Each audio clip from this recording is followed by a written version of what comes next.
ലോകത്തെ നടുക്കിയ ഒരു വാർത്തയായിരുന്നു അമേരിക്കയിലെ വാഷിംഗ്ടണിൽ നടന്ന വിമാനാപകടം. ഒരു യാത്രാ വിമാനവും US മിലിറ്ററിയുടെ ഹെലികോപ്റ്ററും കൂട്ടിയിടിച്ച് നടന്ന അപകടത്തിൽ ആരും തന്നെ രക്ഷപ്പെട്ടിരുന്നില്ല. അന്നത്തെ രാത്രിയിൽ ഒരു വൈദികൻ ഈ വാർത്ത കേട്ട് ഭയപ്പെട്ടു നിന്ന പലർക്കും മരണപ്പെട്ടവരുടെ ബന്ധുക്കൾക്കും ആശ്വാസമായി മാറിയത് എങ്ങനെയെന്നറിയാമോ? വെർജീനിയയിലെ ആർലിംഗ്ടണിലുള്ള അവർ ലേഡി ഓഫ് ലൂർദ് ദേവാലയത്തിലെ വികാരിയായ ഫാദർ ഫ്രെഡറിക് എഡ്ലഫ്സനാണ് തൻ്റെ സംയോജിതമായ ഇടപെടൽ മൂലം അനേകർക്ക് ആശ്വാസമായി മാറിയത്. ഒരു മാധ്യമത്തിന് നൽകിയ അഭിമുഖത്തിൽ ആ സംഭവത്തെക്കുറിച്ച് വൈദികൻ പങ്കുവച്ചത് ഇങ്ങനെയാണ്. രാത്രി ഈ ദാരുണമായ സംഭവത്തെക്കുറിച്ച് അറിഞ്ഞപ്പോൾ തന്നെ ദുരന്തത്തിൻ്റെ വ്യാപ്തി മനസ്സിലാക്കിയ ഞാൻ ഒരു ഇടവക്കാരൻ്റെയും ഒരു നിയമപാലകൻ്റെയും സഹായത്തോടെ വിമാനം ലാൻഡ് ചെയ്യാനിരുന്ന എയർപോർട്ടിലെ സുരക്ഷിതമായ സ്ഥലത്തേക്ക് പ്രവേശിച്ചു. തങ്ങളുടെ പ്രിയപ്പെട്ടവരെ സ്വീകരിക്കുവാൻ എയർപോർട്ടിലെത്തിയവരുടെ നെഞ്ചു പൊട്ടുന്ന വാർത്തയായിരുന്നു അവരെ തേടിയെത്തിയത്.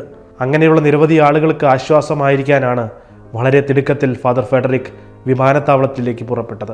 തങ്ങളുടെ ഉറ്റവർ ജീവിച്ചിരിപ്പില്ല എന്ന് ഔദ്യോഗികമായി അധികൃതർ സ്ഥിരീകരിച്ചപ്പോൾ അവരുടെ പ്രതികരണങ്ങളെക്കുറിച്ച് അതിന് സാക്ഷ്യം വഹിച്ച ഈ വൈദികൻ പറഞ്ഞത്, എൻ്റെ 24 വർഷത്തെ പൗരോഹിത്യ ജീവിതത്തിൽ ഞാൻ കടന്നുപോയ ഹൃദയഭേദകമായ അനുഭവം എന്നായിരുന്നു.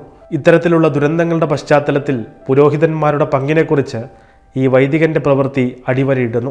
മുമ്പ് ലോകത്തെ നടുക്കിയ പല ദുരന്തങ്ങളിലും പുരോഹിതർ സമാനമായ രീതിയിൽ പ്രവർത്തിച്ചിട്ടുണ്ട്. ആ സമയത്ത് ഈ വാർത്ത വൈദികൻ ഉടൻ തന്നെ കാണാനും അവിടേക്കെത്തി ഇതുപോലെ പ്രവർത്തിക്കാനും കഴിഞ്ഞത് ദൈവത്തിൻ്റെ ഇടപെടലാണെന്ന് പൂർണ്ണമായി വിശ്വസിക്കുന്നുവെന്ന് നിരവധി പേർ അഭിപ്രായപ്പെട്ടു.